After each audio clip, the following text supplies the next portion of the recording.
So guys, as I said on my just the latest video that I uploaded, is that I did a wild thing, and the wild thing is that I played a wild card on my fantasy Premier League on just the game week 2. So Nottingham yesterday battled it out against Sheffield United, who are just recently promoted to the Premier League.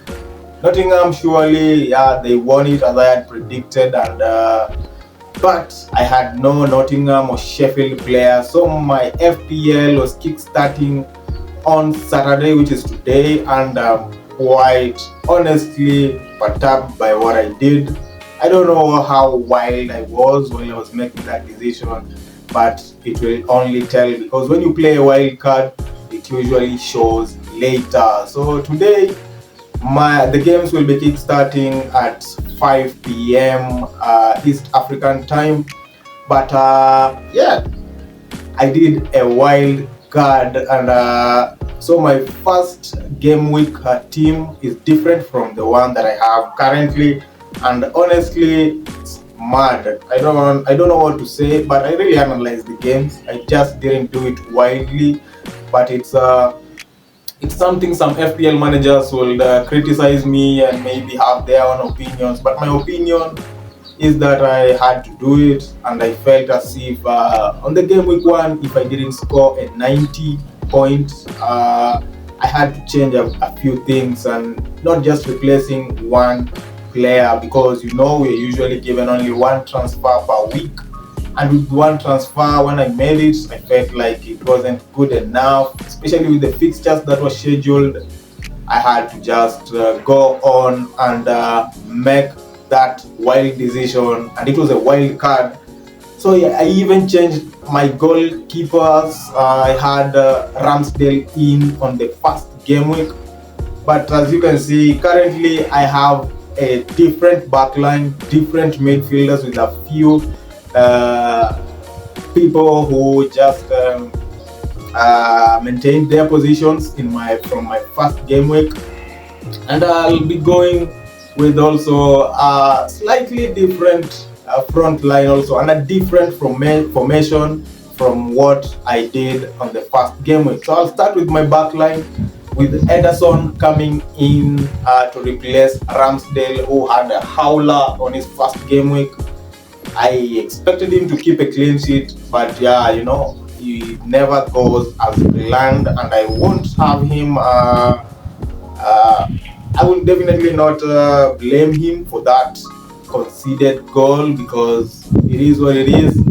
But now, as we move, I'll be having Ederson, who are playing at home against Newcastle. It's a wild one. Someone will tell me that's gonna be a goal. It's definitely not gonna keep a clean sheet, but I've gone with that. Nathan Ake of Manchester City, who was rested on their Super Cup fixture in the midweek, and Zinchenko and Wan Bissaka will also be coming in to replace the likes of Trippier and even Luke Shaw. I think it's like a gift. I gifted Wan Bissaka in my team because he made an assist. I'm never used to Wan Bissaka assisting. He's a good tackler, but I think he's upped his game and is playing better on the top part of the pitch, and I'll be expecting him to do another good game against Tottenham. So it's definitely a wild card, as the name suggests. I made a wild decision, because who knows, Tottenham against Manchester United will definitely not go goalless, and Manchester City and Newcastle will definitely be a goal fixture. So whatever happens, let's wait and see.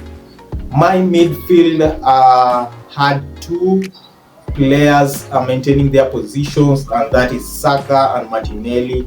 I'm not biased. These guys are definitely creeping in with the goals, assists, and their GA is definitely on top and on par with the likes of Manchester City players. So with the likes of Kevin De Bruyne being injured, They has definitely been dropped off by many managers who expected a lot from him, but he'll be nursing his injury for the next 4 months, and that will definitely be a good news for English Premier League sides who want to decrown them. And yeah, so Saka, Martinelli on my midfield, Luis Diaz and Mbeumo were the ones that crept into my team, and deservedly so, because Luis Diaz hit one past Chelsea on his first game week and first return to the Premier League after suffering an injury last season.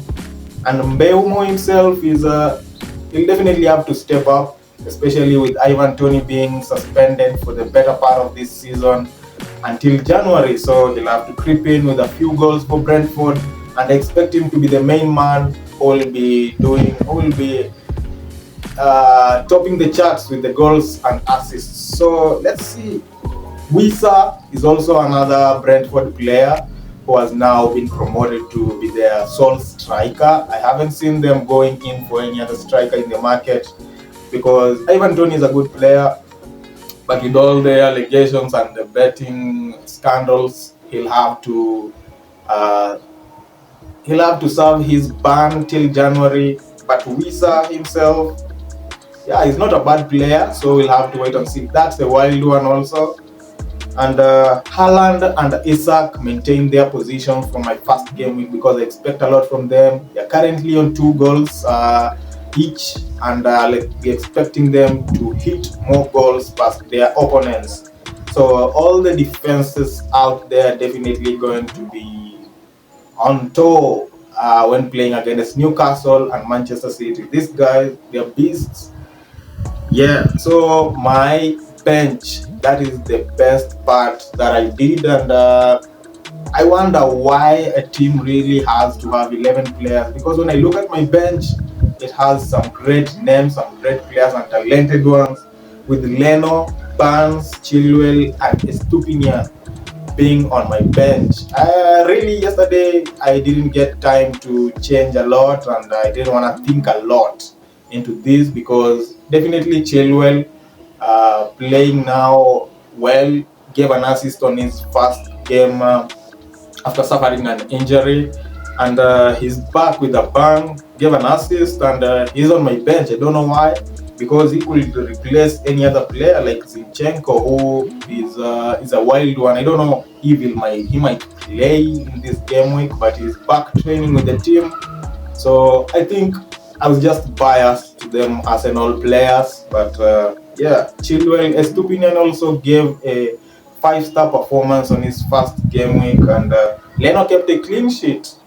And Barnes, so I could actually be wrong in this game week. I don't want to speak a lot about this. So let's wait and see. I could have played a bench boost instead of a wild card, and it could have gone wrong still. So that is why it's a fantasy football league. So all in all, you guys, if you wanna comment on this section and give me tips on bettering my team, I'll be open to that. But all in all, hit the likes and subscribe button, and yeah, the engagement is good currently. I'm happy with what I'm seeing, and the community is building. So I'm trying to build this FPL community. In the long run, we'll be giving more tips and ideas on how to play this wild card, the triple captain, and even the bench boost. So until next time, you guys, adios. I'll see you on the next one.